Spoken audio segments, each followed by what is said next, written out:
By default, I think we have a tendency to see things in a more negative light. I know so many people who become their own worst enemy because of this, where they interpret people's actions or what they say to them in a negative light and feel like this reflects poorly on them, which in turn hurts their self-esteem. I think the primary solution to this is to lean more into charitable interpretations. And in this video, I want to make the case that 1, this is something that is worth improving, and 2, this is something that anyone can improve on. If you're new here, my name is Jaule, and on Early Owl, we learn how to be charitable. Being good at interpreting things charitably is really helpful both in work settings and in personal relationships. The most obvious benefit is how it impacts you internally. If you give people less power to make you sad or upset, then you're obviously going to feel better about yourself, and it's going to improve your confidence, which I think is an inherent good. I think this is closely related to the growth versus fixed mindset, where someone who is of the fixed mindset gets something negative and they feel like this reflects poorly on them and they take it to heart in a negative way. Whereas if you are more of a growth mindset, then you get in something negative and you see it as something you can improve on. Another big part is how you kind of think other people think of you, which is if it's more negative, it's just going to reduce what you're able to do because you're going to give up more easily, you're going to lack confidence, and it's just all around bad. But I also think it is invaluable when it comes to reaching compromises or agreements or solving disagreements with other people, because it's a pretty rare situation where you are better served getting mad or getting frustrated or getting too emotional when you're dealing with a difficult situation. This is not to say that you should just be kind of a rug that people can run over and you don't say anything back, but more just that you should give people a charitable interpretation instead of thinking that they have either negative or malicious intent. To give an example, if you're dealing with someone who is chronically late, one way to approach this would be to think they're just kind of lazy or don't care about other people's time. And when they come late or they're causing you to be late, you get mad at them and yell at them, and it causes stress in the situation.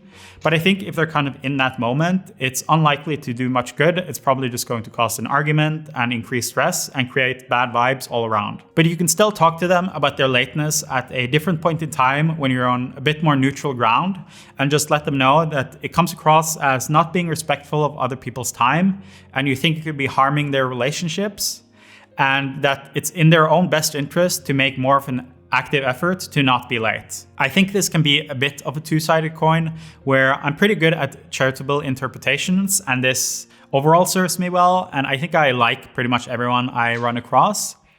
But I'm not very good at seeing the negative side of things, like when it comes to job interviews. I'm not very good at evaluating the negative sides of candidates because I'm not that good at seeing them. I don't think this has to be this way, but it definitely is for me. So how do we get better at this? I think the first step is just kind of realizing this is something you want to get better at and making active steps towards it. And to do that, I think you need to be more aware of your emotions. One great way to do this is meditation. And another way, I think, is just constant vigilance. I like to think of this in a similar way to how I think you're supposed to do lucid dreaming, where you just constantly check in with yourself throughout the day and you have kind of specific cues to check in and see if you're dreaming. And I like to do the same with my emotions and just check in on myself and kind of analyze how I'm feeling. Like, am I feeling upset? Am I feeling sad? How am I feeling? And then if you do this often, you get kind of used to doing it, and then you are more likely to notice it when you are being sad or you are being jealous or you are being mad.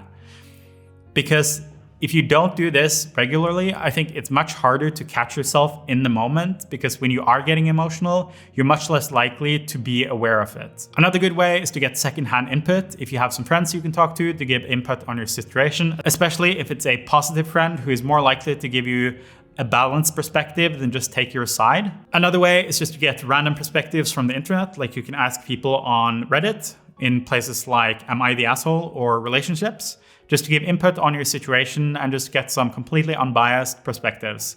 It's important when you're doing this, though, to try to tell your story in the most neutral way possible, because if you're upset about something, you're more than likely going to shade everything in a negative light for the other person. So just do your best to not do that. You should also train yourself actively to just interpret things charitably. And I think this is especially true for text because there's just so much room for negative interpretation there. But if you read something which has like a negative connotation to you, just try to find a way that they didn't mean that, or just try to tell yourself that this isn't necessarily what they meant. Because different people communicate in different ways, and just because you read something negatively doesn't mean that that's how they wrote it. One thing you can do is just take a breather if you're in a particularly difficult or emotional situation. It's easy for things to go off the rails if both people are kind of in a negative interpretation spiral. So then you can just take a breather and revisit it in a few hours or a few days, where hopefully both people have kind of cleared their head and gotten away from the most negative emotions around it. I think it's helpful to realize that nobody is truly at fault for who they are. Everyone just gets shaped by who they're born and their circumstances and their upbringing and everything that happens to them in life. It's pretty rare that someone is actively malicious or hurtful, at least more rare than we think it is. But even in those cases, they didn't kind of make themselves the person who became this malicious bully. They probably had a bunch of bad circumstances that turned them into seeing things in a negative way.